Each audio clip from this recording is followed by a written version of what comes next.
afetar o quê? Né? Perfeito. Esse excesso de telas. Não somente o emocional e a socialização, porém tem outras questões. Sim. Então, quando a gente pensa no cérebro humano, né, gente, tem a neuroplasticidade. O que é isso?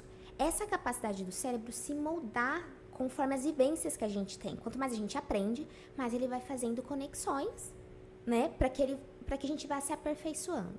Ótimo. Quando a gente pensa na infância, isso tá assim, no ápice do ápice. É um cérebro que tá ali para aprender e formar novas conexões. Novinho. Doido para aprender. Doido, gente, doido. Então, imagina. Então, assim, o que eu acho importante a gente pensar?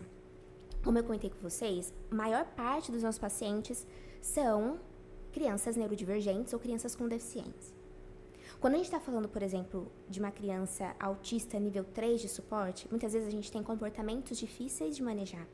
Família sem rede de apoio, né? Então, muitas vezes eu ouço a mãe falar assim, Lara, ou eu deixava o celular com ela e colocava Peppa para assistir, ou eu não fazia mais nada, não conseguiria nem tomar banho nesse dia.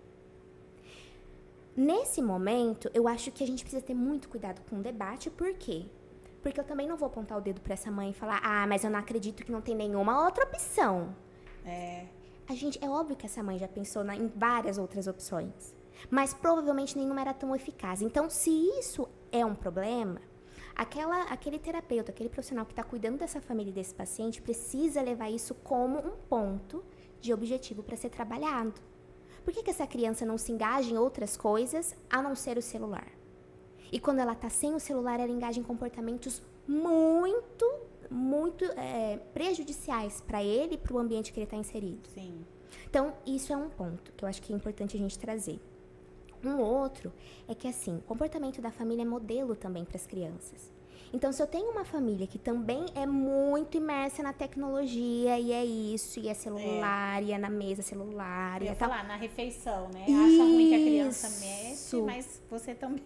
Como que a gente vai exigir um comportamento diferente? Então, é um ponto que a gente também precisa deixar em alerta. Então, dito isso, voltando para o cérebro, ele está formando conexões. Então, ele está buscando referências para aprender. Quais tipos de referências e oportunidades a gente quer dar? Então, se eu penso em hoje não dá para eu ignorar o uso do celular, o uso do YouTube, ok, ótimo. Mas em quais condições a gente vai dar acesso a esses dispositivos? Então, dentro do uso das tecnologias, hoje, o que se indica é menos de 2 anos nem pensar, né? Evitar. Então, a Sociedade Brasileira de Pediatria já fala isso desde o ano passado. Então, crianças com menos de 2 anos, precisa ser evitado o uso de telas, mesmo passivamente. Então, mesmo que você não coloque o celular lá na frente dela, se ela estiver exposta a uma televisão de longe, ela também já está tendo acesso em algum nível.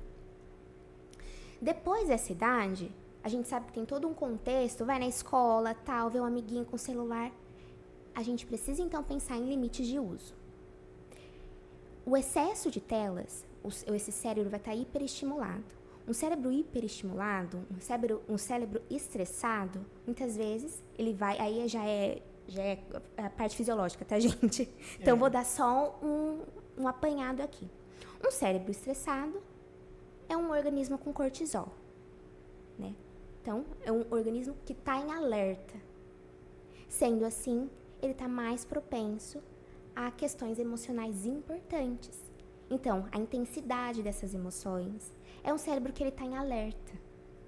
Imagina você, então, propiciar para uma criança esse cérebro em alerta, sendo que esse cérebro está todo aberto para aprender como que as coisas funcionam. Não absorve, né? Não absorve. É um cérebro que em algum momento ele vai cansar, é um cérebro que vai ter essa hiperestimulação, essa sobrecarga. Então, quando a gente fala do uso excessivo de telas, é sobre isso. São tanto os impactos fisiológicos quanto emocionais. Sim. E sendo assim também dentro do contexto social, né? Junto à interação entre os pares e com quem ele convive. É uma criança que nasceu saudável e ao longo das situações expostas foi adoecendo. É o contrário, né? A gente busca melhorar e tem a gente está nessa era de crianças saudáveis e que, expostas a essas situações, acaba adoecendo. Adquirindo ansiedade mesmo, depressão infantil, irritabilidade constante. Aí a família quer um laudo pra justificar isso. Depressão, acaba entrando em questões, né, psiquiátricas, não é nem neurológicas, psiquiátricas, né? Sim. A psiquiatria infantil cresceu muito nos últimos anos. Por qual motivo? Questões de ambiente, o que está sendo oferecido a essas crianças. Eu falo assim, uma criança nasce dentro de uma psiquiatria. Nenhum bebê é psiquiátrico, né? As situações vão se envolvendo em questões Ansiosa, né? E vão levando para isso. Vai se tornando. Exatamente. E olha isso, né? Se a gente pensar, eu falo que a infância, ela é a única fase que ela vai respingar na vida inteira daquela pessoa.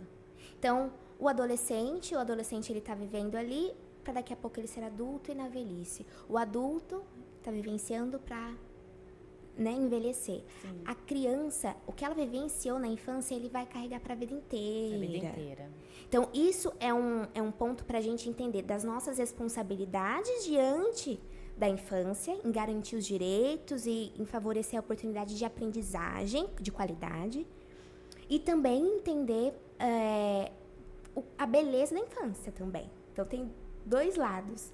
Eu falo que eu, como psicóloga infantil, o meu trabalho é para a vida inteira daquela pessoa. É a base, né? É a base.